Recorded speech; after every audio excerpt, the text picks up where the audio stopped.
Le jour de mon anniversaire, ma mère a laissé un message vocal disant « N'attends pas d'appel, on est occupé à célébrer la vraie famille ».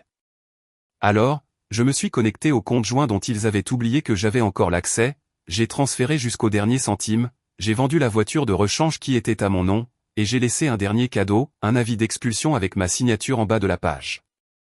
Salut Reddit, compte anonyme évidemment. Je rumine ça depuis un moment, et après ce qui s'est passé le jour de mon anniversaire la semaine dernière, je me suis dit qu'il était temps de tout écrire.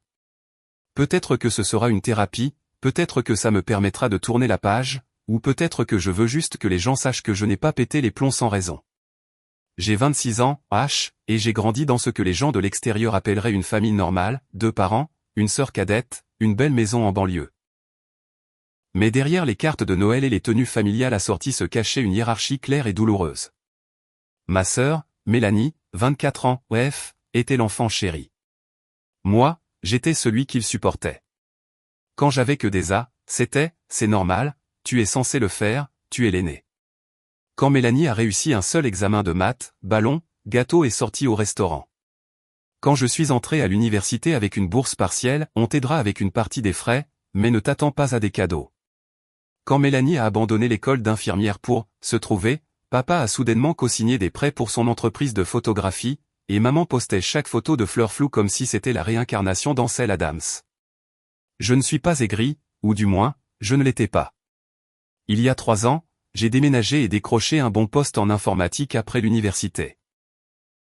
J'en ai eu marre de tirer le diable par la queue dans mon minuscule appartement, alors j'ai ravalé ma fierté et je suis retourné vivre temporairement chez mes parents pour économiser en vue d'un acompte pour un appartement. Mes parents étaient ravis de m'avoir à la maison, jusqu'à ce qu'il devienne clair que je n'allais pas être un simple distributeur de billets silencieux. Ils voulaient un loyer, je le payais à temps chaque mois. Les charges, je couvrais Internet et la moitié de l'électricité.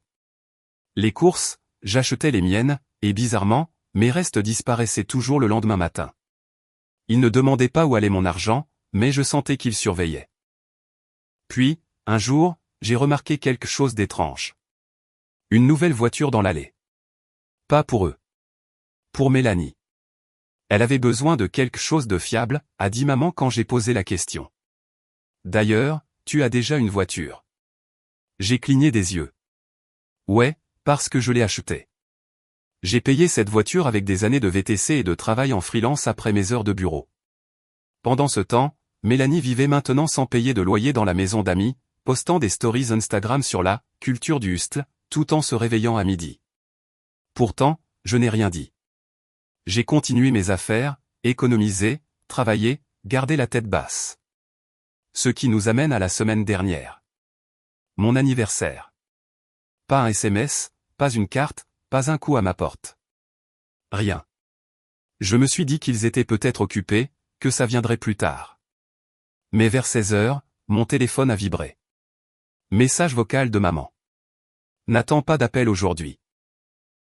On est occupé à célébrer la vraie famille. J'espère que tu t'en sortiras un jour. J'ai fixé mon écran pendant 1 minute entière. La vraie famille. Comme si j'étais l'invité qu'ils avaient oublié de mettre à la porte. Je suis resté assis là, en silence, dans la petite chambre pour laquelle je payais, dans une maison dont ils étaient techniquement propriétaires, mais ils avaient oublié un petit détail, le compte joint. Voyez-vous, quand j'étais au lycée, mes parents avaient ouvert un compte courant pour mes études universitaires.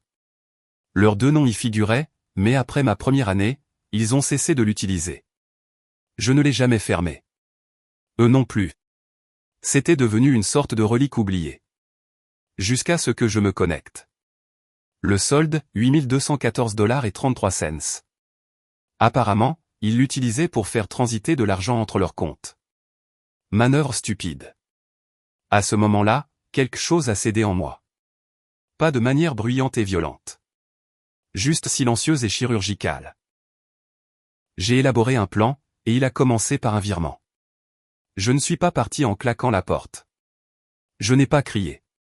Je n'ai même pas répondu au message vocal. À la place, je me suis connecté au vieux compte joint, en utilisant les mêmes identifiants qu'ils avaient oubliés que j'avais encore. Ils n'étaient même pas cachés, juste là sur mon tableau de bord bancaire, comme une relique que personne n'avait pris la peine d'enterrer. Plus de 8000 $. de l'argent qu'il déplaçait sans y réfléchir, je suppose. Peut-être pour les dépenses de Mélanie, peut-être une caisse noire que personne ne devait remarquer. J'ai fixé ce chiffre un long moment. Il m'avait toujours dit d'être responsable, de mériter ce que je voulais, d'arrêter de demander des choses. Très bien. J'ai pris ce conseil au pied de la lettre. En moins de 5 minutes, j'ai transféré jusqu'au dernier centime sur mon compte d'épargne personnel. C'était propre, légal et entièrement dans mon droit. Mon nom était toujours sur le compte. Puis je me suis déconnecté, j'ai vidé le cache du navigateur et je suis resté assis dans le silence de ma petite chambre. Leur chambre d'amis, avec un plafonnier bon marché qui clignotait quand la clim se mettait en route. Une semaine plus tôt, j'avais eu la prévoyance de vérifier le titre de propriété de la voiture de rechange garée dans l'allée. Techniquement, elle était à eux, mais la voiture avait été achetée à mon nom pendant ma 2e année d'université, quand le crédit de mon père était mauvais et que le mien était juste assez bon pour être accepté. Ils avaient payé la compte, mais j'avais fait la plupart des paiements pendant les 2 années suivantes. Puis j'ai arrêté, supposant qu'ils la refinanceraient à leur nom. Ils ne l'ont pas fait. Cette voiture était toujours légalement à moi. Le lendemain matin, je l'ai emmenée chez un concessionnaire, j'ai signé l'acte de vente et je suis reparti avec un peu moins de 9 000 $ après la reprise et quelques négociations. J'aurais pu en obtenir plus en la vendant moi-même, mais la rapidité importait plus que le meilleur prix. Cette voiture avait des autocollants Instagram de Mélanie partout à l'arrière. C'était devenu personnel. Je suis rentré vers midi. Personne. La famille était sortie pour le brunch de récupération de l'anniversaire de Mélanie. Parfait. Je suis allé dans ma chambre, j'ai sorti les documents que je gardais depuis des mois, ceux que je ne voulais utiliser qu'en cas d'absolue nécessité. Un avis d'expulsion formel. En tant que copropriétaire légal de la maison. Oui, c'est une autre chose qu'ils avaient oubliée. Quand ils m'avaient ajouté sur l'acte de propriété il y a 5 ans pour obtenir un meilleur taux de refinancement, j'avais juste assez de pouvoir pour lancer la procédure. Ma moitié, mon droit. J'ai rempli le formulaire, déposé la version numérique, imprimé une copie physique, et je suis allé jusqu'au comptoir de la cuisine, celui que maman gardait toujours impeccable pour son vin et les clés de Mélanie, et je l'ai laissé en plein milieu. Pas de mots, pas d'explication. Juste l'entête en gras, avide et quitter les lieux. Il était temps qu'il célèbre enfin quelqu'un qui avait mérité sa place. Moi. Ils sont rentrés vers 15 heures. J'étais dans ma chambre, porte fermée, sac à dos à mes côtés, vêtements soigneusement pliés dans un sac de sport. Je n'allais pas attendre les retombées. Je ne voulais pas être témoin de la rage, seulement des conséquences. Au début, c'était calme. Juste le bruit des talons sur le carrelage, la porte du frigo qui s'ouvre, quelqu'un qui se plaint du lait d'avoine. Puis le silence s'est rompu. La voix de ma mère a fendu le silence comme un coup de fouet, un cri aigu, « Qu'est-ce que c'est que ça ?» suivi du bruit d'un papier claquant contre le comptoir. Puis le silence, lourd et chargé. Quelques secondes plus tard, des pas précipités dans le couloir. Ma porte s'est ouverte violemment avant même que je puisse me lever. Elle n'a pas frappé. Ses yeux étaient fous. Pas confus, mais furieux. Mon père la suivait, plus prudent, moins explosif, mais certainement pas neutre. Elle m'a demandé si c'était une sorte de blague, si je pensais que ça me ferait me sentir important. Je n'ai pas répondu. Mon père a demandé si j'avais perdu la tête, si je pensais vraiment en avoir le droit. Je lui ai dit que je n'avais rien perdu. J'avais simplement repris ce qui était à moi. Le compte, la voiture, la maison. Chaque chose qu'ils avaient utilisée, empruntée ou abusée qui était liée à mon nom. J'avais simplement collecté mes biens. Sans intérêt, sans vengeance. Juste la propriété. Ma mère continuait de parler, la voix stridente, les yeux écarquillés comme si je l'avais trahi. Elle m'a traité d'ingrat, a dit que j'étais, comme ton oncle David, ce qui, je suppose, est son code pour désigner quiconque cesse de financer le cirque. Puis elle a dit cette phrase. Si ce n'était pas pour nous, tu n'aurais rien. J'ai souri. Non pas d'un air suffisant, mais simplement, doucement. Puis j'ai pris mes sacs, je suis passé à côté d'elle et je suis sorti par la porte d'entrée sans un seul mot. Ils n'ont pas suivi. Mais les appels ont commencé 1 heure plus tard. D'abord mon père, direct sur la messagerie. Puis maman, encore et encore. À la fin de la soirée, j'avais 18 appels manqués, 5 messages vocaux et un SMS de Mélanie qui disait « Bien joué. Tu le regretteras ». Elle n'en avait aucune idée. Car à ce moment-là, j'étais assis dans mon nouvel appartement, payé en totalité, papier finalisé 3 jours plus tôt. J'attendais juste le bon moment pour partir. Mon propre chez moi. Personne d'autre sur le bail, pas de mur mitoyen, pas de chambre partagée, pas de compte partagé. J'ai ouvert une bière, éteint mon téléphone et j'ai souri. Enfin libre. On dit que le silence est plus éloquent que les mots. Je ne l'ai jamais compris jusqu'à ce que j'arrête de répondre.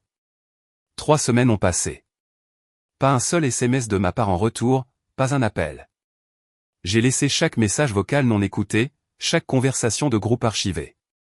Je ne les ai pas bloqués. Ça aurait été trop facile. Je voulais qu'ils voient le message, délivré, lu, ignoré. Mélanie a essayé la première. Elle a posté des stories Instagram énigmatiques sur « les serpents dans la famille » et « certaines personnes ne grandissent jamais ».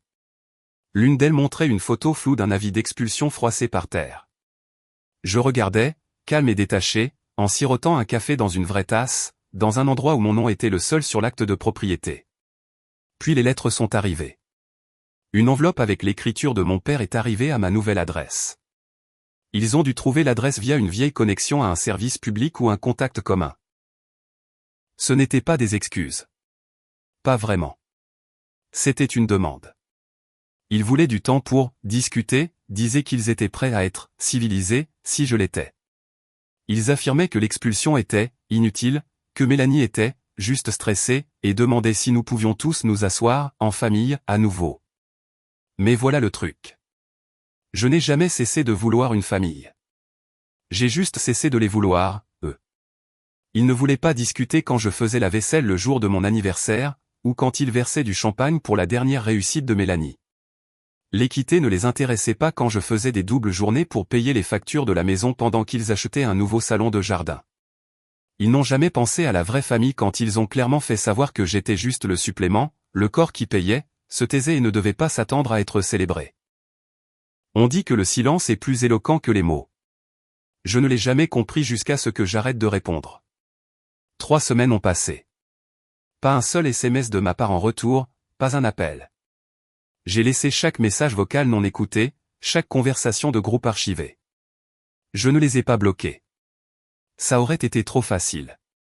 Je voulais qu'ils voient le message, délivré, lu, ignoré. Mélanie a essayé la première. Elle a posté des stories Instagram énigmatiques sur « les serpents dans la famille » et « certaines personnes ne grandissent jamais ». L'une d'elles montrait une photo floue d'un avis d'expulsion froissé par terre. Je regardais, calme et détaché, en sirotant un café dans une vraie tasse, dans un endroit où mon nom était le seul sur l'acte de propriété. Puis les lettres sont arrivées. Une enveloppe avec l'écriture de mon père est arrivée à ma nouvelle adresse. Ils ont dû trouver l'adresse via une vieille connexion à un service public ou un contact commun. Ce n'était pas des excuses. Pas vraiment. C'était une demande. Ils voulaient du temps pour discuter, disaient qu'ils étaient prêts à être civilisés, si je l'étais.